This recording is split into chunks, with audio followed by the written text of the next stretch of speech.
Episode 93, Henry George J. Devotional. We continue in Chapter 2 of the effect upon distribution and thence upon production of Book 9, Effects of the Remedy. George writes, and then consider how equalization in the distribution of wealth would react upon production, everywhere preventing waste, everywhere increasing power.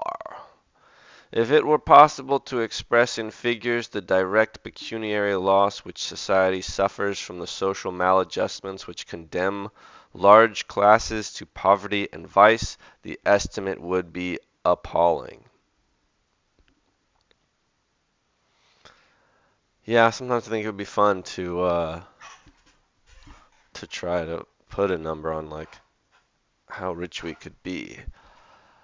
Because really, the land value tax is just a get rich quick scheme for society. Everybody. But I see how it wouldn't be so appealing to not be relatively rich. You want to be the special rich person. England maintains over 1 million paupers on official charity. The city of New York, alone spends over $7 million a year in a similar way. But what is spent from public funds, what is spent by charitable societies, and what is spent in individual charity would, if aggregated, be but the first and smallest item in the account. The potential earnings of the labor thus going to waste, the cost of the reckless, improvident, and idle habits thus generated, the pecuniary loss, to consider nothing more, suggested by the appalling statistics of mortality, and especially infant mortality, among the poorer classes, the waste indicated by the gin palaces or low groggeries. Groggeries. Did he misspell groceries? It's a liquor store. Get your grog. Which increase as poverty deepens. The damage done by the vermin of society that are bred for poverty and destitution, the thieves, prostitutes, beggars, and tramps, the cost of guarding society against them, are all items in the sum which present unjust and unequal distribution of wealth, takes from the aggregate which, with present means of production, society might enjoy. Yes, imagine all of the vagabonds happy, healthy, and hard-working. Nor yet shall we have completed the account. The ignorance and vice, the recklessness and immorality engendered by the inequality in the distribution of wealth, show themselves in the imbecility and corruption of government. Yes, there's not, if we're talking about thieves being saved and made to be honest, hard workers, let's talk about all the thieves in government. And then we can talk about all the waste and inefficiency of all these big businesses, which a lot of conservatives want to argue are forced to behave, operate, what's the word? Not like, I don't know, to trim the fat, to operate efficiently, but because they're able to get so massive off of all of the cheap labor, government regulation, and sometimes patents, they no longer operate efficiently. And the still greater waste involved in the ignorant and corrupt abuse of public powers and functions are their legitimate consequences. But the increase in wages and the opening of new avenues of employment which would result from the appropriation of rent to public purposes would not merely stop these wastes and relieve society of these enormous losses. New power would be added to labor. It is but a truism that labor is most productive where its wages are largest. Poorly paid labor is inefficient labor the world over. What is remarked between the efficiency of labor in the agricultural districts of England, where different rates of wages prevail, what Brassey noticed as between the work done by his better paid English navvies and that done by the worse paid labor of the continent? What was evident in the United States as between slave labor and free labor? What is seen by the astonishing number of mechanics or servants required in India or China to get anything done is universally true. The efficiency of labor always increases with the habitual wages of labor. Yeah, there is this I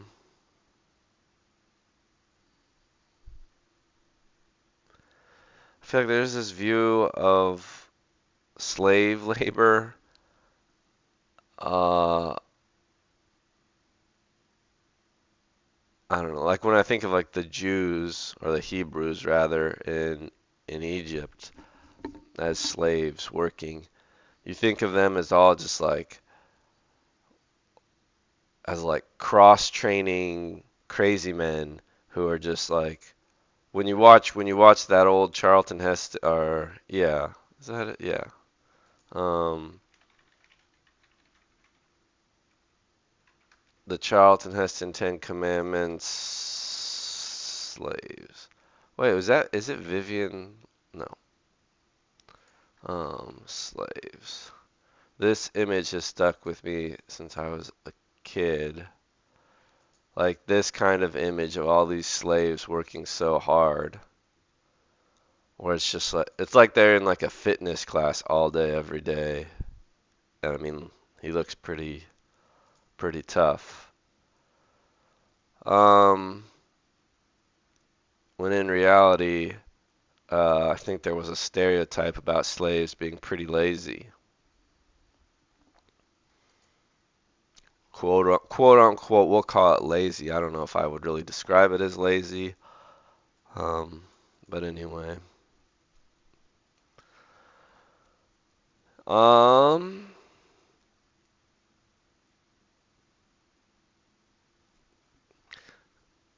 yes, you're required to. Yeah. The efficiency of labor always increases with the habitual wages of labor. For high wages mean increased self-respect, intelligence, hope, and energy. Man is not a machine that will do so much and no more. He is not an animal whose powers may reach thus far and no further. It is mind, not muscle, which is the great agent of production. The physical power evolved in the human frame is one of the weakest of forces. But for the human intelligence, the resistless currents of nature flow, superconducting, and matter becomes plastic to the human will. To increase the comforts and leisure and independence of the masses is to increase their intelligence. I think this is a little bit hyperbolic. Many jobs are rote physical work even still. It is to bring the brain to the aid of the hand. Like I don't think Magnus Carlsen could particularly flip many more burgers than I can flip, just saying. It is to engage in the common work of life, the faculty which measures the animalcule and traces the orbits of the stars. Animalcule. Microscopic animal. Tiny little things, big faraway things. Who can say to what infinite power? I mean, it definitely would do this for some amount of people, and perhaps the people who are most interested in using their minds and progressing and developing would be able to dedicate their lives to that. And the people who are more happy to just work a simple job and get a steady wage and have a happy, financially not stressful life would be able to do that easily. Who can say to what infinite powers the wealth producing capacity of labor may not be raised by social adjustments? which will give to the producers of wealth their fair proportion of its advantages and enjoyments. Very, very yawny today. With present processes, the gain would be simply incalculable. But just as wages are high, so do the invention and utilization of improved processes and machinery go on with greater rapidity and ease. That the wheat crops of southern Russia are still reaped with the scythe and beaten out with the flail is simply because wages are there so low. American invention, American aptitude for labor-saving processes and machinery are the result of the comparatively high wages that have prevailed in the United States. Had our producers been condemned to the low reward of the Egyptian fellah or Chinese coolie, we would be drawing water by hand and transporting goods on the shoulders of men. The increase in the reward of labor and capital would still further stimulate invention and hasten the adoption of improved processes, and these would truly appear, what in themselves they really are, an unmixed good. The injurious effects of labor-saving machinery upon the working class that are now so often apparent, and that, in spite of all argument, make so many people regard machinery as an evil instead of a blessing, would disappear. It is funny, there's such a mixed aesthetic preference in me and probably others of like Tolkien-esque anti-machinery, pro-nature-y stuff. And I think you could make some sort of hand-wavy argument about we evolved to love the look of a lush Garden of Eden, and a machinery world, a machine world is not as appealing. However, also, I don't know, as a little kid, most humans really get into their trucks and their machines. And I remember when I was a little boy, little machine worlds were just super cool and amazing. And then I think that that gets a little bit poisoned as you get older. I remember looking at like these black smokestacks near the Port of Long Beach.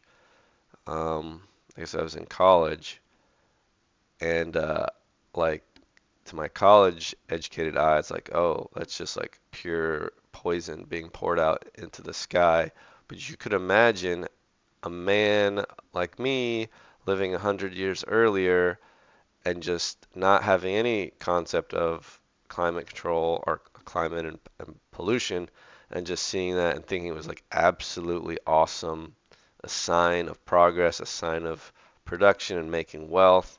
And like the black smoke has this like sort of beauty in it. It's like it's so I don't know. It looks like you could just eat it. Um,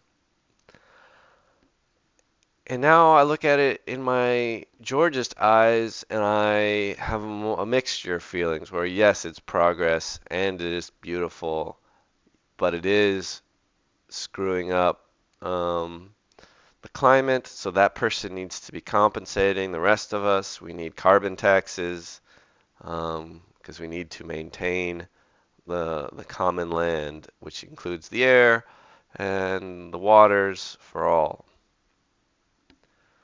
So yeah, what is it that I heard the other day? Being an adult means,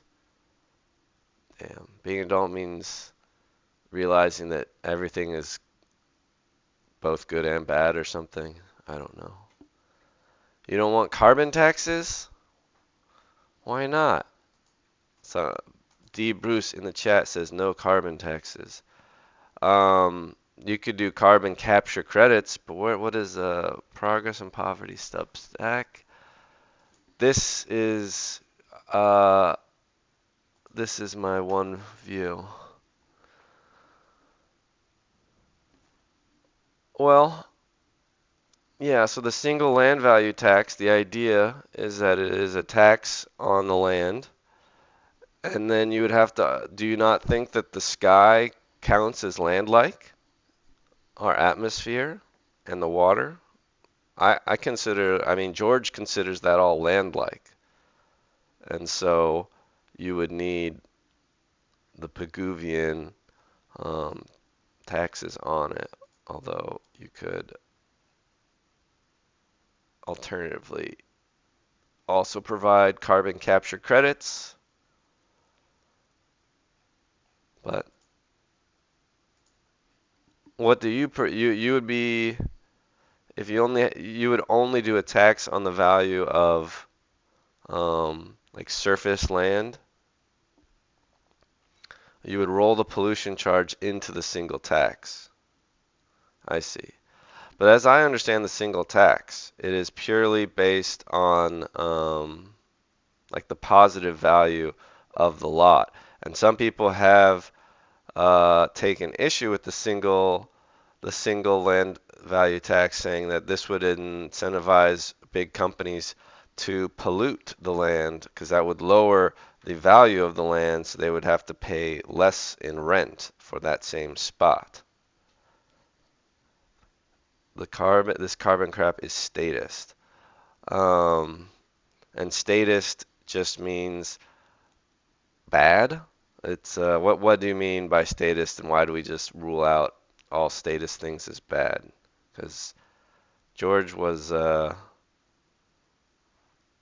the land value tax was like basically in lieu of the nationalization of the land, but he didn't want the government oversight.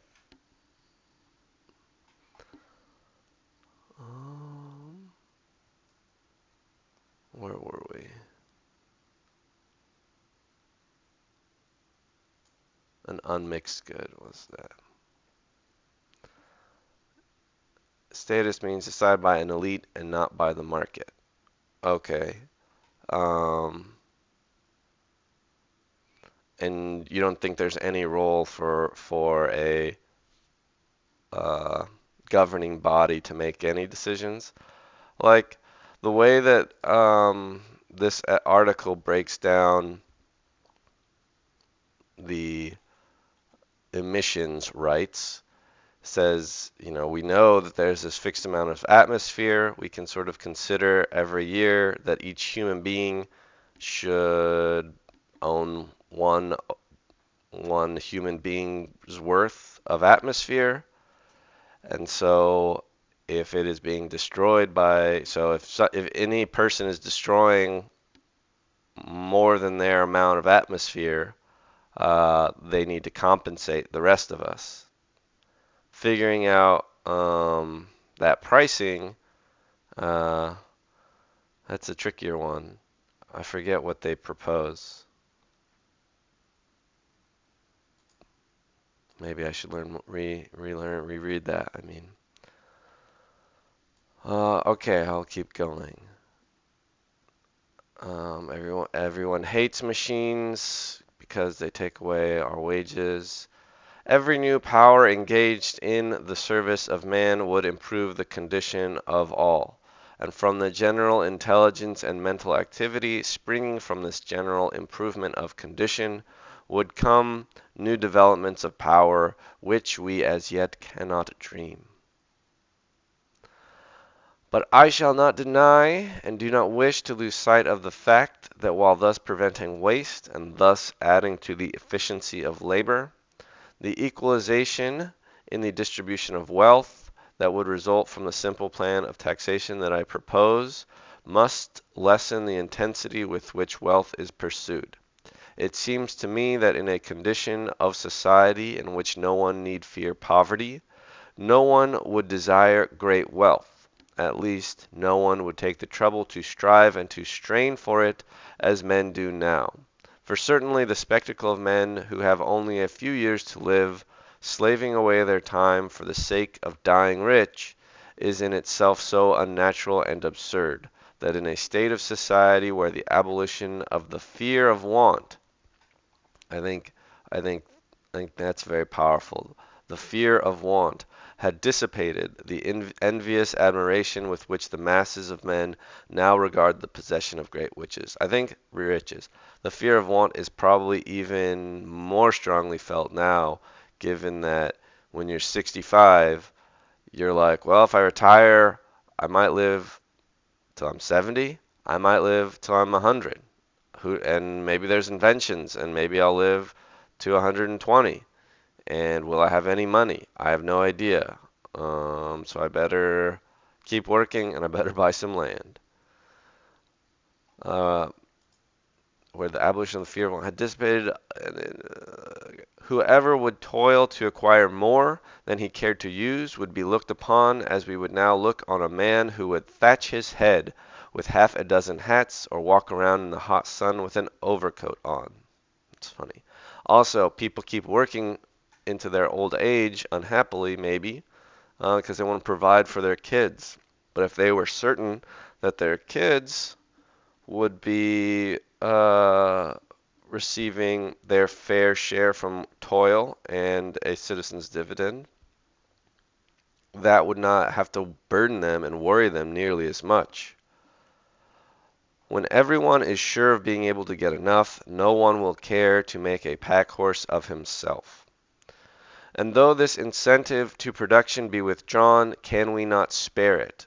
Whatever may have been its office in an earlier stage of development, it is not needed now. The dangers that menace our civilization do not come from the weakness of the springs of production. What it suffers from, and what, if a remedy be not applied, it must die from, is unequal distribution. Yeah. This his this term I feel like means something different now. Uh, well, nowadays it just comes with the assumption of like a wealth tax and a billionaire tax. Nor would the removal of this and it's I think as George says maybe later or somewhere, it's not like that the absolute problem is that you take a snapshot and some people have billions of dollars and other people don't. The problem is the people that don't have the land, they cannot just go and work and start improving their own life. So it's more important about simply restoring the relationship of labor to its reward rather than rather than like Robin Hooding and going around the land and taking from the wealthy and giving that to the poor. Nor would the removal of this incentive, regarded only from the standpoint of production, be an unmixed loss. For that the aggregate of production is greatly reduced by the greed with which riches are pursued, is one of the most obtrusive facts of modern society. While were this insane desire to get rich at any cost lessened, mental activities now devoted to scraping together riches would be translated into far higher spheres of usefulness. Alright, thank you for joining us. Come back next time for chapter 3.